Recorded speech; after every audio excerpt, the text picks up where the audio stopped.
पहले के वीडियो हमने कुछ चीज़ें आपको बताए थे बायोलॉजी के बेसिक के बारे में। जो बायोलॉजी के बेसिक में यही बताया था आपका बायोलॉजी का नामकरण कैसे हुआ था, बायोलॉजी शब्द की उत्पत्ति कैसे हुई थी और वर्गीकरण की बात करें तब तक कुछ प्रॉब्लम हो गया इसलिए हम चले गए। और वही वर्गीकरण कोर्स हम आगे से करेंगे और अगले भी मतलब थोड़ा सा जो चैप्टर है हमारा जीवन की उत्पत्ति को पढ़ेंगे। क्योंकि जो साइंस है, अगर साइंस को देखा जाए तो आपके अंदर जिक्र होता है कि आखिर जीव कहाँ से उत्पन्न हुए, पृथ्वी पर जीव कहाँ से आए। आपके अंदर एक क्वेश्चन भी बनता होगा ना कि आप पहले आदि मानव थे कि पहले उसके पहले क्या थे। आपको ये भी कोई डाउट बनता है। कुछ लोग ये भी बोलते हैं पहले मुर्गी आया या पहले अंडा आया। मतलब बहुत सारे मिथ बातें हैं, उन्हें को हम दूर करेंगे। जो साइंस कहता है वही हम बताएंगे, मतलब उस बुक में लिखा गया वही बताएंगे। कोई हमारी तरफ से अवधारणा नहीं रहेगी, जो उस किताबें बताई हुई किताबें को हम आपको बताएंगे। तो हम वर्गीकरण की बात कर रहे थे और वर्गीकरण को हम आगे करते हैं। तो हम क्या पढ़ा रहे थे आपको, क्लासिफिकेशन, वर्गीकरण किसका भाई, जीव विज्ञान का वर्गीकरण। ठीक, ध्यान समझिएगा, वर्गीकरण। ठीक है, अगर पूछा जाए जीव विज्ञान का वर्गीकरण किसने किया तो आपको बताए थे जीव विज्ञान का वर्गीकरण करने वाले कौन थे, कैरोलस। कौन थे बाबू, कैरोलस लिनियस।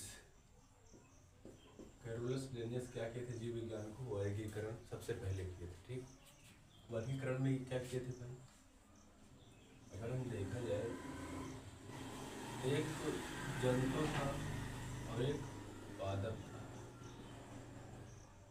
तो ये भी बताया था कि आगे चल के एक शाखा बन गई, इसको हमने बोला जूलॉजी और इसको हमने बोला बॉटनी।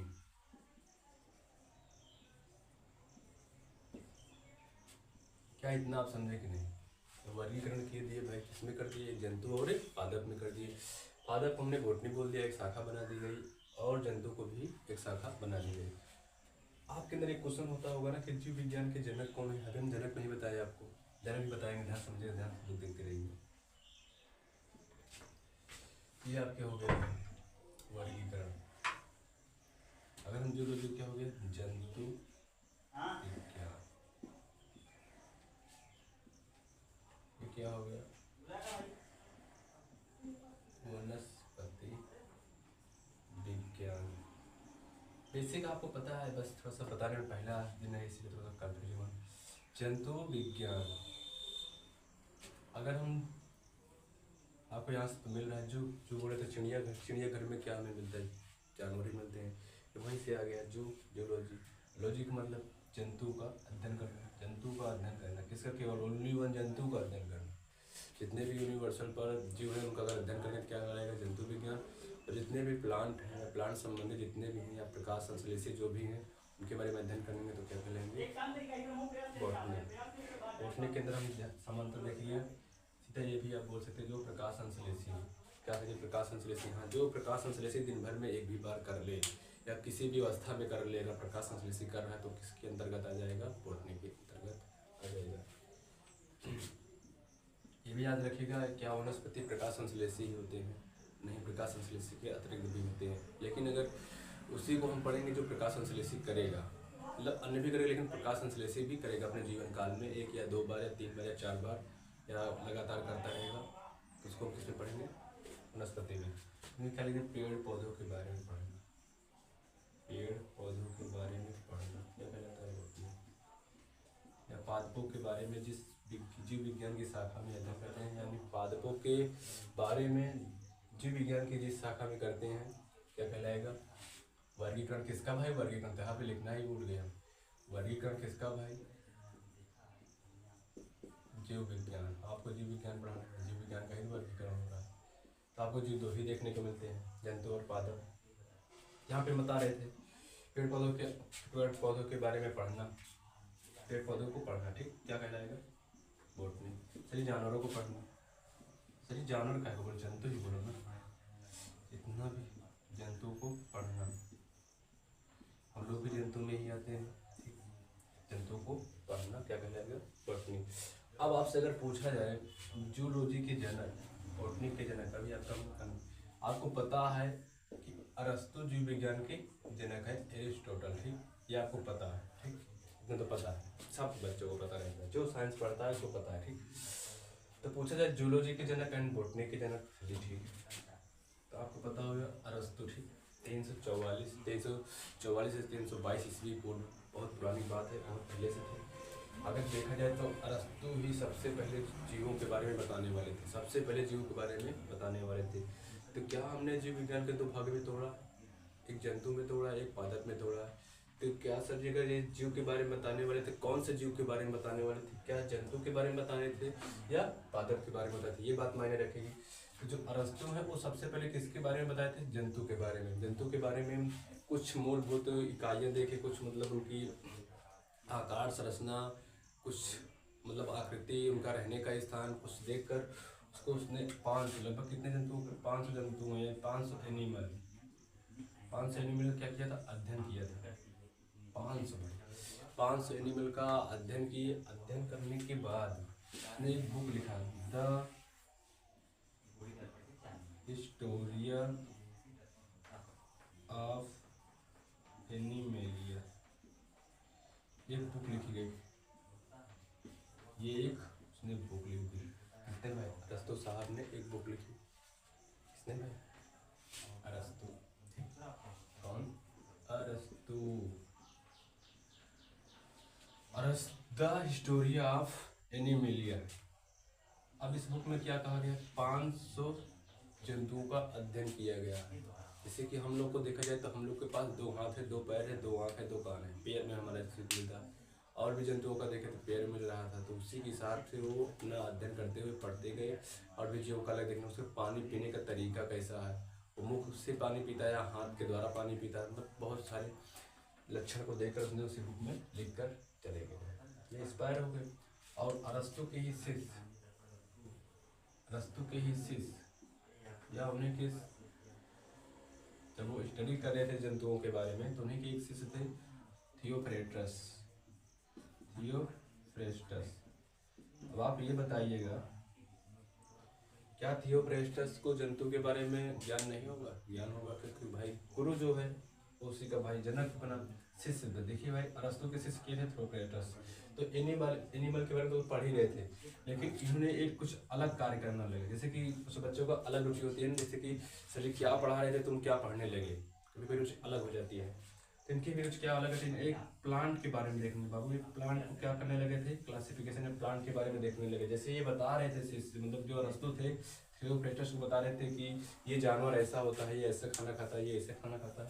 तो उसने कुछ अलग ही सोच लिया। इसने पादप को उठा लिया, पादप के बारे में देखने लगा। इसमें फूल होता है, इसमें फूल नहीं होता, इसमें बीज होता है, इसमें बीज नहीं होता, ये बड़े लंबे होते हैं, बड़े छोटे होते हैं। देखा गया वो भी कुछ करने लगा। लगभग ये भी भाई, मतलब कुछ बुक में आपको 480 मिलता है, लेकिन आज की एनसीईआरटी में 500 ही बताती है। कोई सी दोनों बराबर ही है, ठीक है 500, लेकिन 500 मान के चलिएगा आपको। इसने थियोफ्रेस्टस 500 पादपों का अध्ययन किया। कितने, 500 पादप का अध्ययन किया। 500 पादप का अध्ययन किया। और अध्ययन किया तो कौन से बुक में लिखा, सेम उसी तरह बुक है भाई, द हिस्टोरिया ऑफ प्लांटम। द हिस्टोरिया ऑफ प्लांटम, कौन सी, द हिस्टोरिया ऑफ प्लांटम या प्लांटी, द हिस्टोरिया ऑफ प्लांटिलिटी, प्लांटम प्लांटिलिटी। दूसरी प्लांटी जगह थे भाई, पादप ही बोलेगा ना, आगे चल क्या बोलेगा, प्लांटी को क्या बोलेगा, पादप ही बोलेगा। द हिस्टोरिया प्लांटिटी, ये हो गया।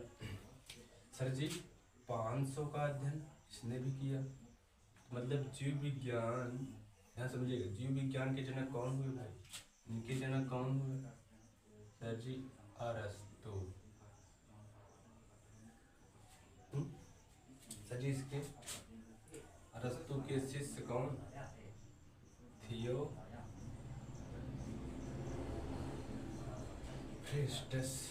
ठीक सर जी, मानी father of botany Theophrastus, father of geology अरस्तु। इतना हुआ। तो सर जी जीव विज्ञान के जनक आखिर क्यों अरस्तु को बनाया गया? मैंने आपको बताया कि सबसे पहले अरस्तु ही जीवों के बारे में अध्ययन करना शुरू किया था, इसलिए संस्था है अपनी। तो देखा गया कि इसका कार्य कैसा हुआ, कार्य के हिसाब से भी देखा गया। क्या हम प्लांट का अध्ययन क्या लिख दो, जैसे कि आपको कितने प्लांट का भी नाम पता होगा, 10-20, 500 को याद करने में समय लगेगा। देखिए 500 जंतु, अगर आप एक तरफ देखिए एक तरफ रखिएगा जंतु, एक तरफ रखिएगा पादप। अगर हम दोनों की बात करें तो किसका अध्ययन करना आपको आसानी हो, किसका अध्ययन करना कठिन होगा? सोच लो एक बार।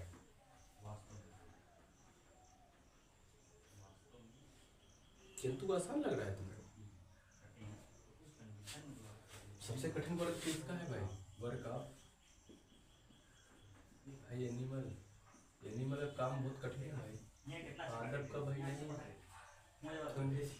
अगर देखा जाए स्वपोषी होती है,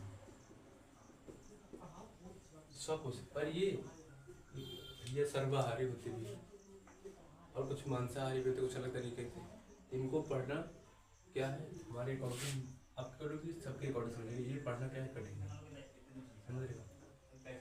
अगर देखा जाए तो देखिए क्या होते हैं चल, ये क्या होते हैं चल, वाह, ये चल सकते हैं, ये अचल से इनको हम आसानी से पढ़ सकते हैं, पर ये चल सकते हैं ठीक।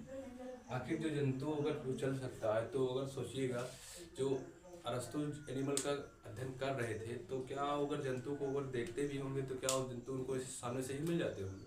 उनको पकड़ने के लिए कुछ प्रयास भी तो करते होंगे, उनको पकड़ेंगे, उनका पोस्टमार्टम भी कर डालेंगे, मार भी डालते थे, अध्ययन करने के लिए वो मार भी डालते थे। पहले बाहर से देखेंगे, अंदर से देखेंगे क्या इसका मिलता है, या इसके अंदर ब्लड लाल वाला ब्लड है कि नहीं, ब्लड भी देते थे, इसके अंदर ब्लड पाया जैसे इसके अंदर ब्लड भी नहीं पाया जाएगा। अब समझिए सर जी, इनके अंदर कुछ ऊतक जो होते हैं, ऊतक आप जानते हो, कुछ ऊतक, अधिकांश में से कुछ ऊतक क्या होता है मृत होते हैं, और इसमें सर जी लगभग से कुछ ऊतक क्या होते हैं जीवित होते हैं, बाकी सब क्या होते हैं मृत। कुछ ऊतक क्या होते हैं वहाँ पर जीवित होने पाते हैं, बाकी सब मृत होते हैं। बहुत सारे फर्क हैं, इसलिए इसका अध्ययन करना कठिन है। इसलिए ने जो संस्था है अपनी उसने क्या कर दिया, अरस्तु को जीव विज्ञान का जनक घोषित कर दिया। इतना बात आपको क्लियर? न बात में कोई दिक्कत? फिर देख ले वर्गीकरण, जीव विज्ञान दो भागों में बांटा गया, जंतु पादप। अब जंतु को हमने जूलॉजी बोला, पादप को हमने बॉटनी बोला। और पूरे जगह जूलॉजी के जनक कौन है? अरस्तु है। बॉटनी के जनक कौन है? थियोफ्रास्टस है। अरस्तु की एक बुक का नाम the Historia of प्लांटरम, the Historia of animalia इसका, द हिस्टोरिया ऑफ प्लांटरम। दो बुक तो बन गई आपकी। कितने का अध्ययन किया है दोनों? कितने का कॉमन से रख लीजिए, 500 एनिमल, 500 एनिमल, 500 प्लांट। ठीक, जिसका कार्यभारी था उसको जीव विज्ञान का जनक घोषित कर दिया गया। आई होप आपको ये समझ में आया। अगर जहाँ आपको लगे समझने में थोड़ा सा दिक्कत है तो आप कमेंट करके बताइएगा। आशा करूँगा कि आपको अच्छा से अच्छा पढ़ाने का प्रयास करूँ।